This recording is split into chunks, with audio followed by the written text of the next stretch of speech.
Well, this week in the podcast, we are thinking about Youier productivity, or Youier get stuff done. I am your host, Elle Edwards. I'm here with mentoring, accountability, and this podcast to help you embrace your inner weirdo, help you be Youier so you can make Jesus CEO in your life and business. Now, this week is following along from last week where we reclaimed your year live. And if you played along, by now you should have some really cracking goals that you're excited to get to work on. But I would like to remind you, if you need some help with this, if you'd like some accountability, I have two ways that we can play together. TheLeagueOfBrilliance.com. The League of Brilliance is my mentoring and accountability group offering. And we can also do it one-on-one via Rent-A-Boss, rentaboss.uk. I will, of course, put links to both of those in the show notes. If you would like some support, I would encourage you to check out both of those options to see which would be the best fit for you. In the meantime, though, today we are thinking about underscheduling. Now, there's a quote that often goes around the internet, and it's been attributed to Bill Gates. Bill Gates is quoted as saying, most people overestimate what they can do in a year and underestimate what they can do in 10 years. I want to take that quote and just tweak it slightly and say, most people overestimate what they can do in one day and underestimate what they can do in a month or a year, or the time frame is largely irrelevant. The point is this: we overestimate how much we can do day by day by day, and then we underestimate how much of a difference those little daily actions can actually take. That's the point and the biggest takeaway I want for you from this episode. It's actually twofold. I want to encourage you to underschedule, because most people, they put far too many things on their to-do list, or even worse, instead of having a specific list for a specific day, they have a great big master list and they just work on it, and they're never done because they keep adding more things to it, and they get to the end of the day and they just, okay, we'll carry on with that tomorrow. There's never any sense of achievement there. You're never done. And so if that's how you're operating, I'd encourage you to think again. I mean, honestly, even if you think it's working for you really, really well, I would still encourage you to look at it again, because just because something is good doesn't mean that it can't be great. I was forced to look at this from a perspective of the work that I most love to do just a couple of weeks ago. There are so many things that I'm really, really good at. And I don't mean that sounds big-headed. I don't mean that from a big-headed perspective. But, I've been knocking around the internet for a while, and I'm a complete geek, and I've picked up some skills. There are some things I'm really, really good at. But are they my zone of genius things? No, they're not. And so the same is true for you with your to-do list. Even if you have that list you think is working okay, I would dare to suggest that if you look at it again, we could tweak it and you could thrive and be even more joyous than you are already. So particularly if you have a never-ending to-do list, I would urge you, look at it again, because really it's really hard to have a sense of celebration at the end of each day if you've got a never-ending to-do list. Oh, just the thought of it is making me shudder. But I also if you've had my Win the Week planner, you'll see on there's not an awful lot of space for lots of tasks on there, on the daily piece of that, on purpose.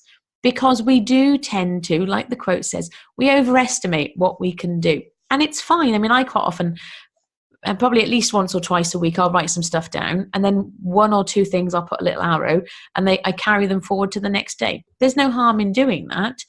But you really want to be getting into the habit of underscheduling, because that way then you can go, right, I'm done. And you can feel that sense of excitement and celebration and done for the day. The flip side of that as well is if you are making conscious choices every single day about those things that you're going to get done, those small, consistent actions daily over time, they are how you get big things done. I mean, that's ultimately the crux of the accountability work I do with people. That's how I wrote and published 5 novels in the space of, I think it was 2 years. Yes, if you're listening to this and you're one of my fiction readers, you'll know I haven't published any fiction at all yet this year, because that's my choice. That's not because I've been procrastinating. That's because I've been choosing to focus on the faith and business playground. That's the other part of this is when the things that we say yes to. When you say yes to something, you by default are having to say no to something else. And so being real about where you're at, choosing what you're going to get done each day, but consciously choosing and having that small under-scheduling list. Now, the other wonderful thing about under-scheduling is it leaves room for the magic. Now, what I mean by magic, no, I'm not suggesting you're going to put on your little top hat and get out your magic wand or pull a rabbit out of a hat. I'm talking about leaving room for the unexpected. As people of faith, we get those nudges. And if your to-do list is crammed to the top, completely full, and your day is completely stuffed, how is there going to be space in that day for God to give you a nudge and say, go and do this thing over there, or speak to that person? There isn't that room for that. And so I really would also encourage you to under-schedule, keep your to-do list light, leave space for those opportunities, because that's the real joy in life. When the unexpected happens, 9 times out of 10, when it's a lovely unexpected thing, it puts a great big smile on your face. So if you cram your to-do list to the top, fit to bursting, there's no room for that lightness. There's no room for that experimentation and for God to give those nudges.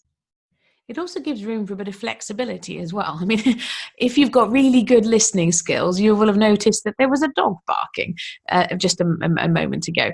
I'm guessing because my microphone is really quite sensitive. I'm recording these episodes during the week when the children are all home from school, and they're upstairs being delightfully quiet. I mean, they're not little kids. They're 12, 14 and 16. But there's a different dynamic in the house when there's lots of people around. Whether it's not the people, if it's not the people, it's the animals. But by keeping your to-do list flexible, by keeping it light and not overfilling it, you do give yourself a little bit of wiggle room as well. Even if that wiggle room is for stupid stuff like having to pause the recording of a podcast while you go and give the dog a biscuit because you're trying to bribe him and make him not be so noisy. I didn't do that. I just told him to be quiet. They've had plenty to eat today.